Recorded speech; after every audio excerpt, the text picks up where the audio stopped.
Good morning mga parts. Ay, may tae. Another vlog. Tae, madami. Yeah. So, it's 7 a.m. here in Taipei mga parts. And nakita na naman nakapang gym kami ni Sisling Sisid. Because sa dami ng mga kinain namin yesterday and the other day hindi pa kami nakapag-workout, so we decided to go to the gym and we're heading to Anytime Fitness Sinyi. So amazing grace yung atake namin kasi nga hahanapin namin siya at magti-train kami going there. So samahan nyo kami mga parts as we search and ilalaban namin yung pagiging fit namin. So let's go, punta tayo sa Anytime Fitness Sinyi.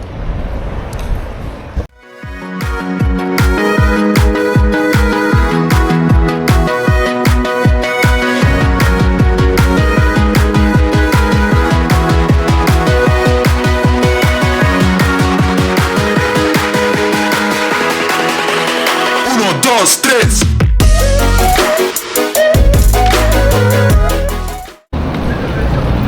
So yun na nga mga parts. So dahil nga very accessible yung location namin o yung hotel namin to Siemens Station, ito siya, going to Anytime Fitness Sinyi, where you need to go to Siemens Station. Ito lang siya in front of the Rainbow Street. Ito sa Siminding District. Yan. So magpaka-locals po tayo dito at mag-train tayo. Actually mga parts, sobrang bilis mag-train dito kasi nga maganda yung trains nila, yung mga MRTs, and madali lang tandaan kasi green line, blue line, red line, mga ganyan lang sila. So easy to navigate.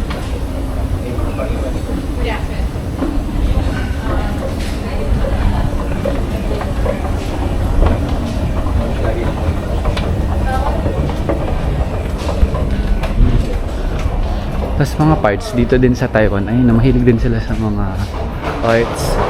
And ano nga ba tawag dyan? Anime. Anime. My Hero Academia. Oo, mahilig sila sa mga animation. Animated. Animated yung Anime. Animated yung Taiwan.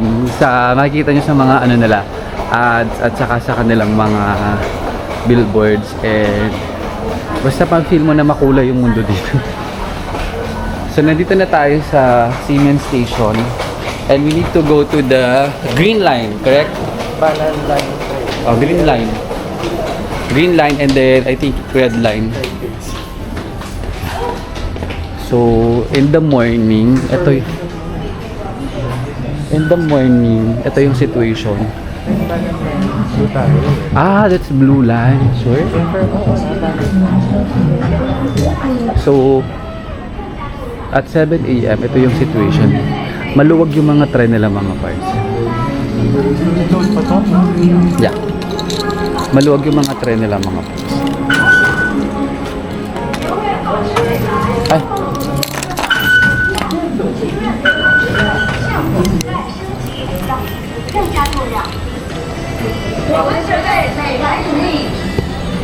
So, punta tayo sa... Ito yung Banan line eh. Ay, dito sa kabila. Bababa nga tayo.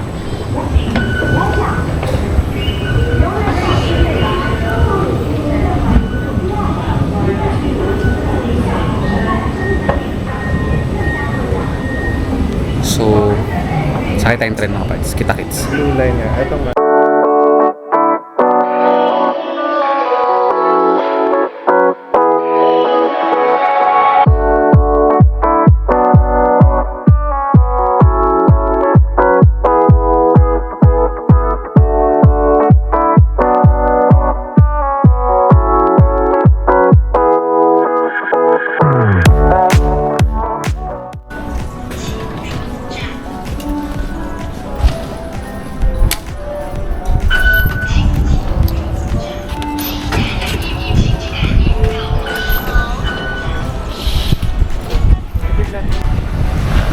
So ayun mga parts, nakalabas na kami ng Taipei, not Taipei, Taipei City Hall. Taipei. Yeah, City Hall.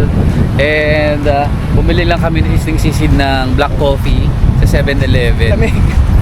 And super windy ngayon dito sa Taipei. And parang ito na yung district nila na ano, parang mga business and ano, kasi nandito na yung mga branded. Kasi ito yung Louis Vuitton. Ayun no, sa gilid natin. Yeah, ito din yung ano. So, parang ito na yung mga branded shops nila. Malapit na din to sa Taipei 101. So, parang later dito rin kami dadaan or bababa later. Mas mukhang basahan tayo. Nakapang-workout kami. Nahanap namin ng Anytime Fitness. Eh, mukhang malapit naman na siya dito. About ilang minutes? 500 meter, 8-minute walk. So, 8 to 10 minutes walk na lang. We're loving it here in Taipei. Ang galing ng transportation nila. Yun yung wish namin. Sana may ganito sa Manila. Kaya kung makikita nyo mga parts, walang traffic. Kasi nga, everybody rides the train. So, yeah, kita-kits tayo sa Anytime Fitness. Sinyi!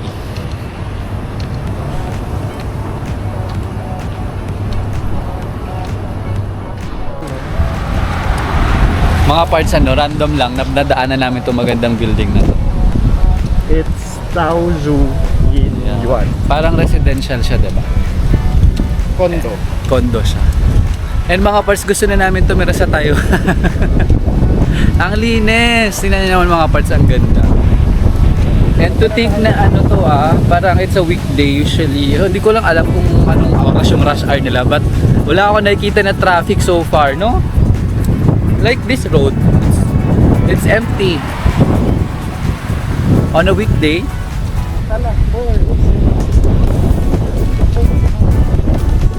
so yeah, we're still searching for the Anytime Fitness. Mukhang malapit na kami mga parts. Excited na kami mag-workout.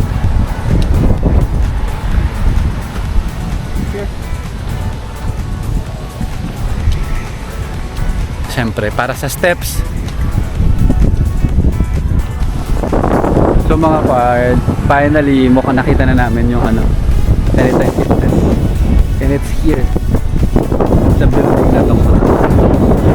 Ang lapit din niya sa Taipei 101. Ayun yung Taipei 101. You can see from here. There.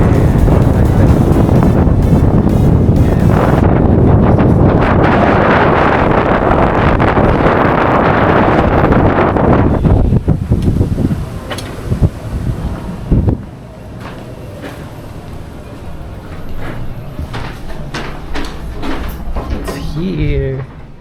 Oh. Or here. Here.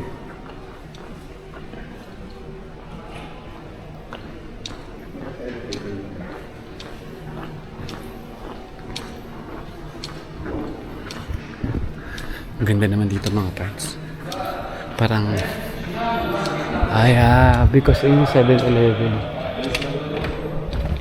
So yay! Nakita namin mga parts yung 7-Eleven. Gutom lang. Yung Anytime Fitness. Kakaiba yung Anytime Fitness dito nasa lano, no? Nasa basement. Usually, di ba sa Philippines, ano siya? Ayun yung elevator. Mall or ano,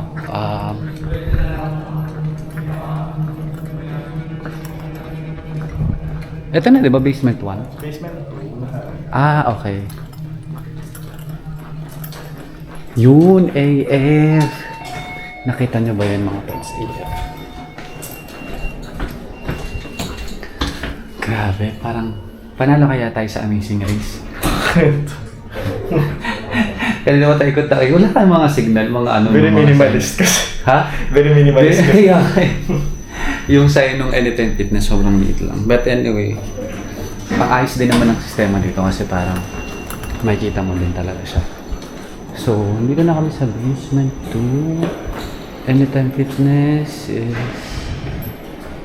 over here! Oh! Kaka-open lang niya. Ayan mga parts. Kaka-open lang niya ng July 19th.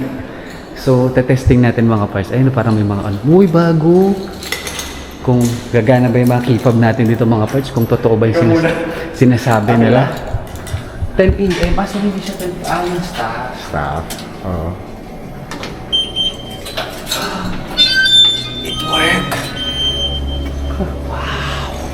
Mga parts, totoo nga yung sinasabi ni Anytime Fitness.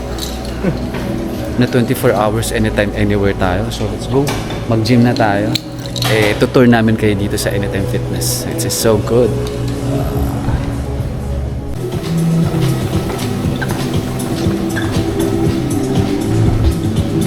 So mga parts, mag-cardio lang tayo and then mag-weights tayo. So far, ang ganda ng Anytime Fitness dito sa Taipei. Dito sa Xinyi. Bago lang siya mga parts. And papakita ko sa inyo si later mga parts yung iba pang amenities. Let's go! Ayan, so mga parts, tapos tayo mag-workout. Ngayon naman ay quick tour tayo dito sa Anytime Fitness Xinyi, para if ever you're going to Taiwan and you're a fitness buff like me and like us, you'll have an idea where to work out, where to go if you're a member of Anytime Fitness. Let's go! So yan, syempre nandiyan yung palogo. Gusto namin dito mga parts, sobrang ganda. I know hindi mas sobrang ganda, but since bago siya, ayan siya. It's so organized and so malinis. So yung mga previous nila, once you became a member, gusto ko yung lanyard nila. Ang ganda. Where to get? Ayan yung mga previous nila. And mga parts, yung entrance. Ito yung parang mini office nila. Oh, they have charger. And then, ito yung cardio nila. They have treadmills. Just like that. Pero mga parts, ang ganda ng mga machines nila. Ito yung parang office nila. These are the cardios. We have bike here. Ito yung mga trainers nila. Ayan yung mga machines nila, mga parts. As you can see, it's so new. So ito yung mga machines nila for chest. They have for biceps and flies. And then ito yung cable nila. They have bicycle.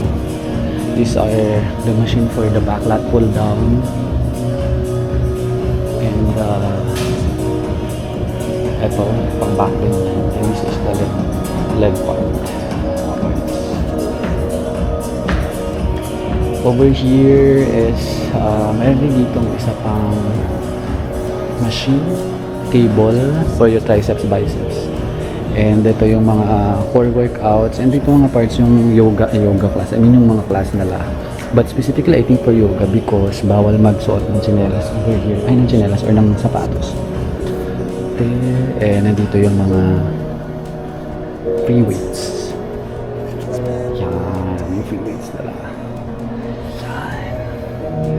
So, ito ang free weights nila. Dito yung kanilang bar. Nandito yung for your legs and deadlift. Ayan, ito si Sisil. Working his biceps. Yeah, there you go. Push. So yeah, and this is another machine for your chest. So ayan. So ngayon mga parts, tour natin tour ko kayo sa kanilang locker. And mga parts, ito yung locker room nila. So meron din silang locker room and you need to bring your own locks. And mga parts, ito yung gusto ko dito na sana meron din sa Philippines. Look at this vending machine. Meron silang pre-workout energy drink.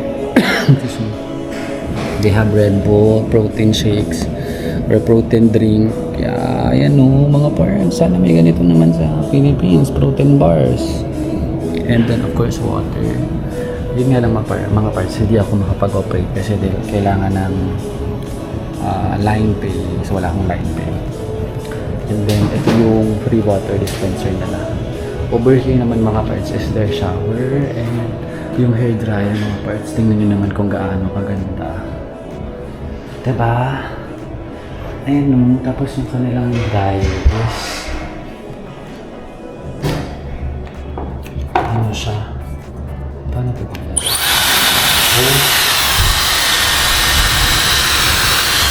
Iba din. Parang Dyson. Oh my God!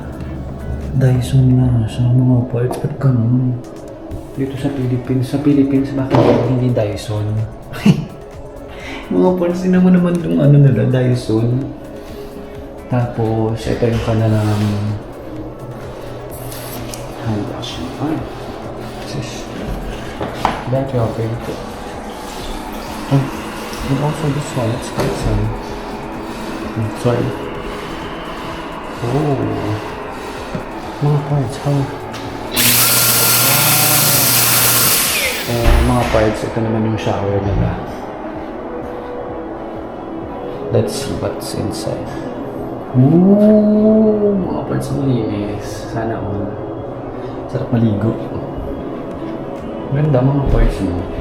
So nice. I love it here. Makapag-gym na ulit bukas. Pero ang pinakapanalo talaga mga parts ng Dyson. No? First time ko makaano ng Dyson. Let's go. So there you have it mga parts. Tapos naman na ating isang quick vlog featuring itong Anytime Fitness dito sa